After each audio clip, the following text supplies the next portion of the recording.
Estátua da Liberdade. Durante toda a viagem, eles estavam falando que nós iríamos encontrar uma bonita senhora com uma tocha. E eu não conseguia visualizar a cena. Quando eu a vi, eu disse: Mãe, mãe, vem aqui. Esta é a liberdade. Esta tocha lá no alto quer dizer seja bem-vindo. Finalmente nós viemos à Terra Prometida para a Estátua da Liberdade. Bonita, linda mulher. Eu disse para minha mãe o que ela significa.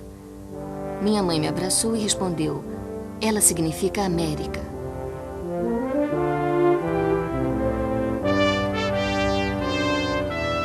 Ela ergue-se das águas da enseada de Nova York. Um colosso moderno de metal, o maior jamais inventado. Até os dias atuais, o mais duradouro símbolo da esperança americana para o país. Tal como os milhões de americanos que passam por ela, a história da Estátua da Liberdade começa do outro lado do oceano, em um país tumultuado.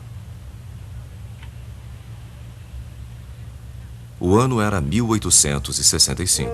Em Paris, o regime duro e beligerante de Napoleão III tornou o democrático sonho da Revolução Francesa em uma memória sombria. Para alguns liberais franceses, a América era a verdadeira inspiração dos ideais democráticos perdidos da França. Eles almejavam a fraternidade que uma vez ligara Washington a Lafayette. Entre eles estava o escultor Frédéric Bartholdi, que pensou em desenvolver um monumental presente para a jovem nação. Eu tentarei glorificar a República e a liberdade lá, na esperança de um dia achá-las aqui de novo. Ele queria que seu presente fosse a primeira coisa que os visitantes vissem quando entrassem no Novo Mundo. Então escolheu Bedloe's Island como lugar indicado. Se os americanos pagassem por um pedestal, ele prometeu a si próprio que a França pagaria por uma estátua colossal. Bartholdi pensava sempre grande. Seus trabalhos mais recentes eram bombásticos e patrióticos, mas eles eram pequenos comparado a este próximo trabalho que iria levar 15 anos para ser feito. Ele nomeou Liberdade Iluminando o Mundo. Moldar a estátua foi a maior realização de Bartholdi. Na França, ele começou a testar modelos em cerâmica e bronze em tamanhos cada vez maiores. Tochas de madeira foram feitas como modelo e, em seguida, gesso era colocado por cima. Em sua oficina em Paris, metalúrgicos cuidadosamente cortaram enormes placas de bronze norueguês em pedaços tão finos quanto uma moeda para se adaptarem aos moldes. Cada detalhe da estátua, desde seu penteado até as pregas do vestido, foi meticulosamente trabalhado. A cor original das peças, um marrom escuro, foi gradualmente se transformando em um cinza claro por causa da maresia do Atlântico. A enorme estátua teria também de resistir a ventos de mais de 200 km por hora sem tombar no mar.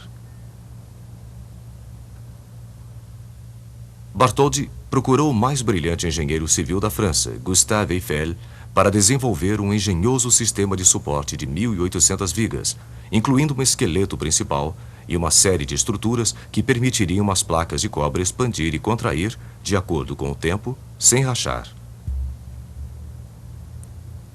O andaime desenvolvido por Eiffel era o mais alto jamais criado até então, elevando a gigantesca senhora por sobre os tetos de Paris para que todos pudessem ver. Mas enquanto Paris estava exultante, a América vacilava. As contribuições eram pequenas. Tinham arrecadado bem menos do que os $250 mil necessários para a construção do pedestal. Bartholdi levou a tocha para exposições beneficentes em que visitantes eram convidados a conhecer e subir no pedestal. Finalmente, o editor Joseph Pulitzer conclamou os cidadãos de Nova York a apoiarem o pedestal.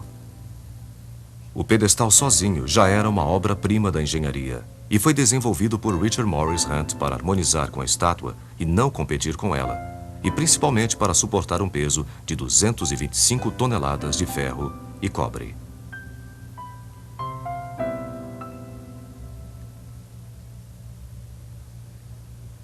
Em 1885, a França havia contribuído com mais de 400 mil dólares para o projeto e Bartholdi havia trabalhado por 14 anos.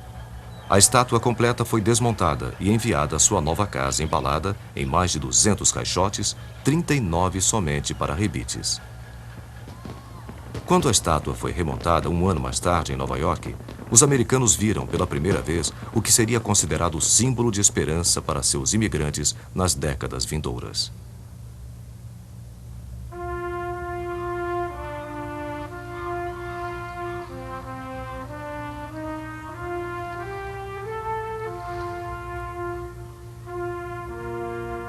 A estátua terminada era da altura de 15 andares, com um dedo sozinho medindo 3 metros.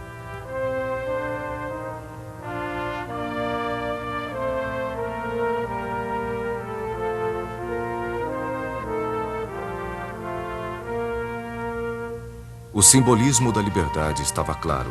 Uma placa com a data de 4 de julho de 1776. Sob seus pés, grilhões rompidos representavam o fim da escravidão. Sua coroa de 7 pontas tenta tocar os 7 continentes e os 7 mares, e carrega o anseio de liberdade de todo o mundo. Bartholdi queria que ela fosse acesa pelo lado de dentro, e no início do século XX, uma fraca luz elétrica saía das brechas da tocha. Este modelo original está em exposição em um museu próximo à estátua. Reformas recentes colocaram uma nova tocha com folhas de ouro de 24 quilates para incrementar a ilusão de iluminação. Aqueles que vieram em busca do abrigo da tocha vieram atrás de uma vida melhor, fugindo de exércitos para juntar-se a um parente, livrar-se de um perseguidor. Eles vieram por causa de rumores de ouro nas ruas.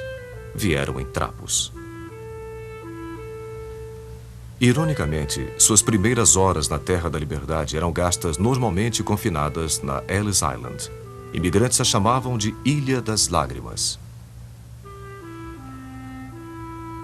Aqui, à sombra da Estátua da Liberdade, 16 milhões de almas esperançosas invadiram Great Hall, esperando sua sorte.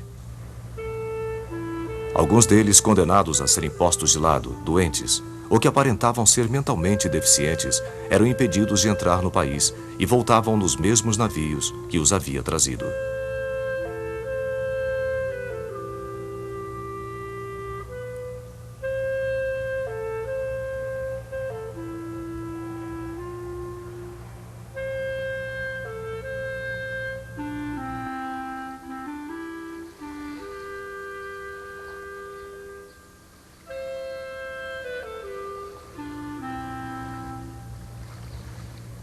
À medida que barcas os levavam para a metrópole de Nova York, eles deixavam para trás a estátua colossal e sua tocha.